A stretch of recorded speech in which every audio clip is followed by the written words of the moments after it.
Hi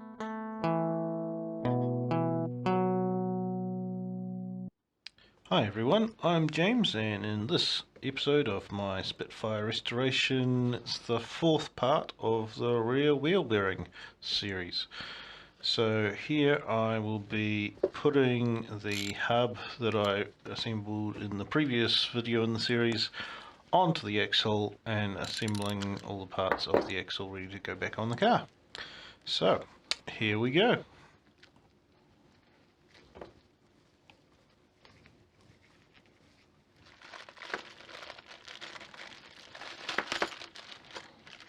So we have some little O-rings. We have see.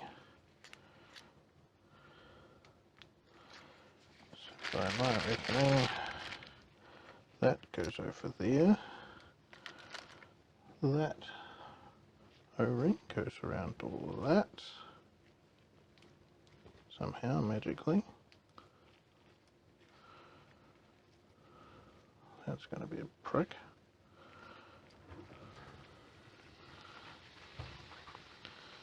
And then, what does it just? Assuming it eventually pops into place. So that kind of assembles like that. If the O-ring will stay where it needs to be. And then you have a new spacer to go in the middle.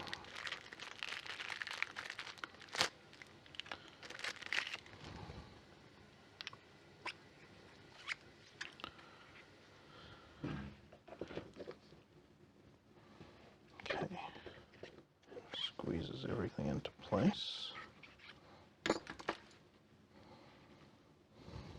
Could probably put that together now.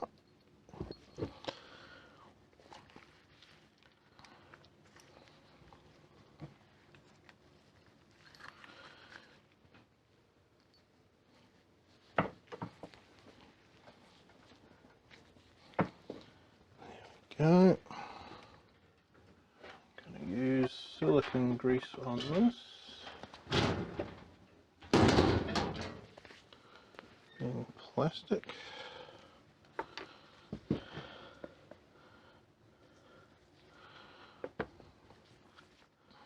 Spread that round in there. Spacer in. Which may require a little persuasion.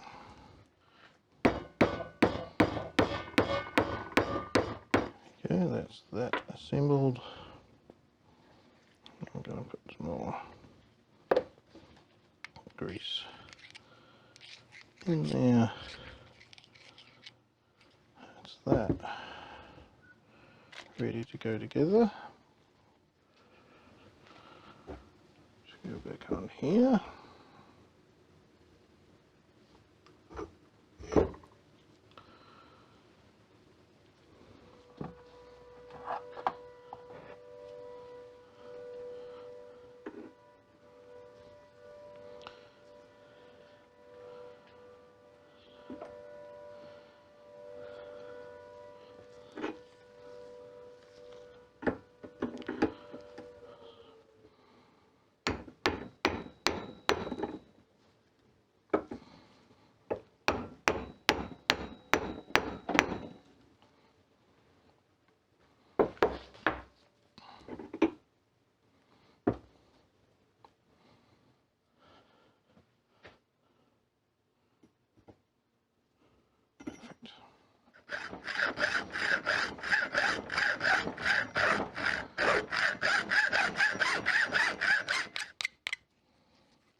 Okay, so I have now got the hub all assembled and onto the axle and set it to the right depth according to the manual. However, we have a bit of a problem. The measurement in the manual doesn't seem to make sense because that is hard down on the bearing. There's still some stuff to go in there like a seal, and the flange is still loose on the axle. So that measurement's not right. When I put this all together, the original measurement, and I've just moved the stone protector oil flinger doofer here down to about where it should have been according to the 6-inch measurement for that, but the measurement from this face to the end of the axle was only 2.625 inches, which is what it's at the moment, and nothing's lining up. So I think that 6-inch measurement was actually correct.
That'll do the trick.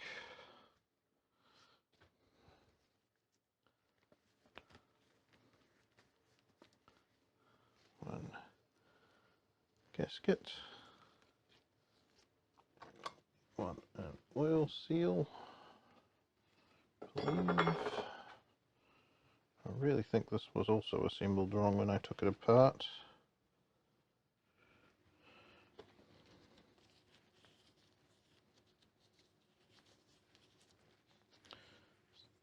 Little skerrick of grease in there.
Managed to press in the new seal. It does go that way in, facing towards the hub. I used the old seal because strangely enough it's the right size to press that into the hole. So that's all in place. Now back to assembly.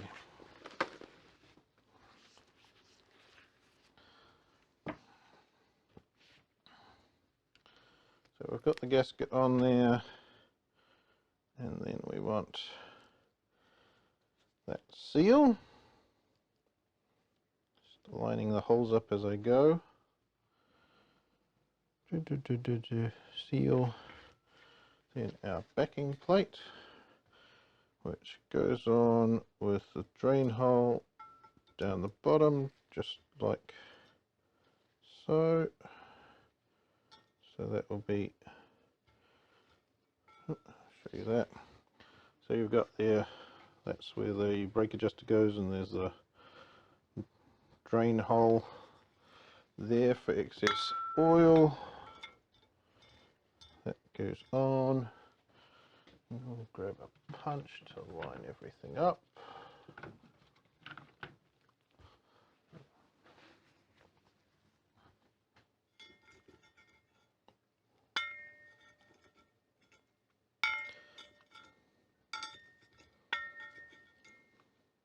The oil catcher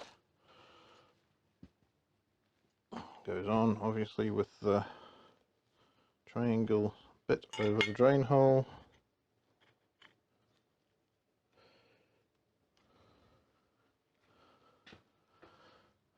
So that's our setup all assembled like so, trunnion orientated as such. Then we want our little keeper washer things. I'm just reusing the old ones because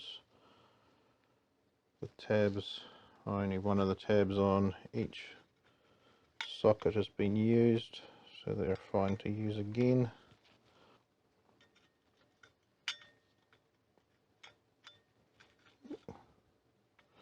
Oh, if you haven't seen these,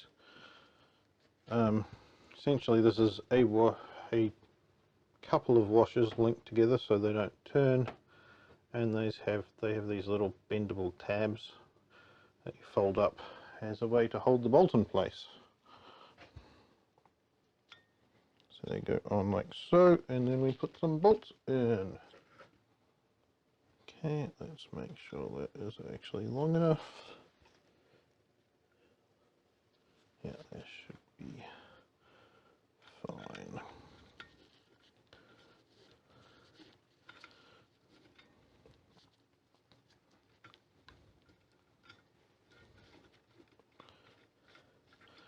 Now I'm just going to put these in finger tight, because I'll put the hub in before I tighten everything. Sorry, the outer flange. Oops. So much for lining things up, it's all moved. I'll put the outer flange in before tightening everything up, so I know that the seals are lined properly.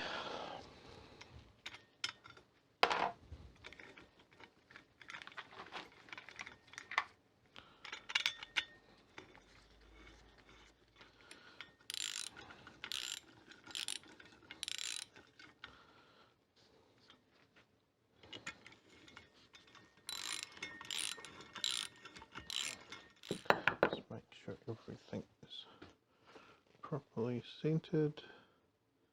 Just checking this is clean before I seat it. Right.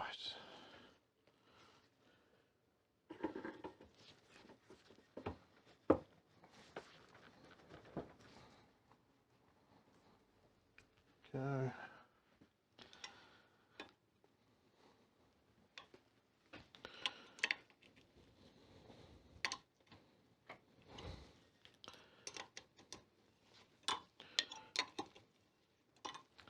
Right, let's finger tight. Now, just torque those up which is 16 to 18 foot-pounds, which does sound about right.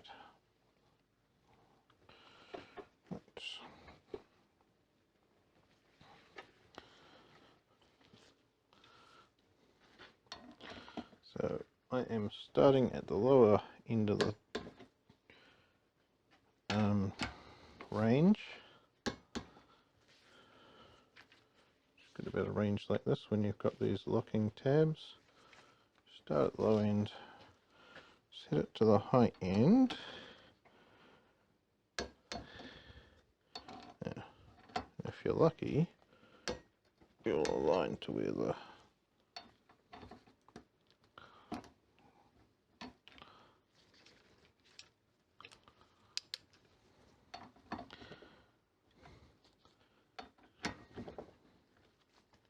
tabs are.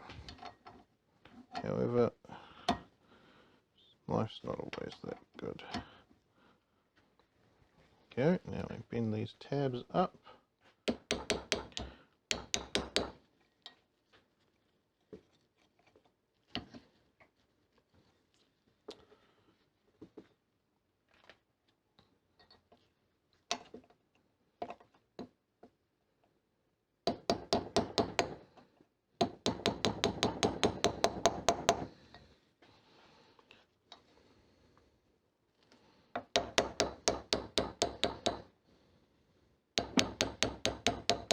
Okay, let's have a look at what I've just done.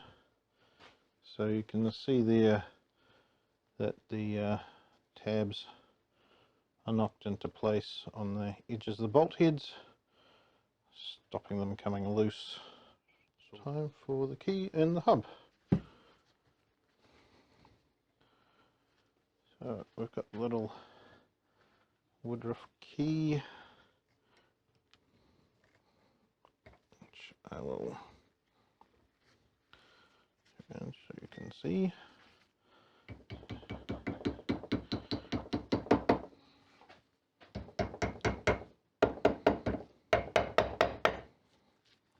There we go. Place on there. And now the fun bit. Getting it place on the hub. Yeah, that went fine. Yeah.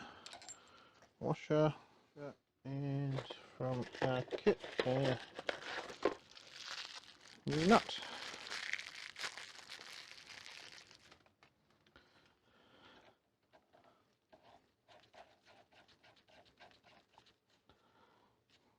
Right.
Alright, there we go. Just, yeah. Alright. For those who haven't seen a torque wrench like this before, essentially you've got a needle free to move right back at the socket, and then your measurements are based on the deflection of the main shaft. so that the more force you put on, the more the little needle moves back and forth on the gauge. So that is done up. One little thing I didn't show you before, last night I actually changed out the studs on this flange so they are suitably long enough for the alloy wheels that are fitted to the car. In comparison, they are the old studs. Quite a difference. That should be much more secure. So that is ready to go back on the car. I now need to sort out the upright. Okay, so I've now gone ahead and reassembled the drum and everything in, and put the upright in place. So that's all ready to go back on the car. I did manage to get the new trunnion kit. You should just be able to see in there in place. That was not too bad, just a matter of putting it together in the right order.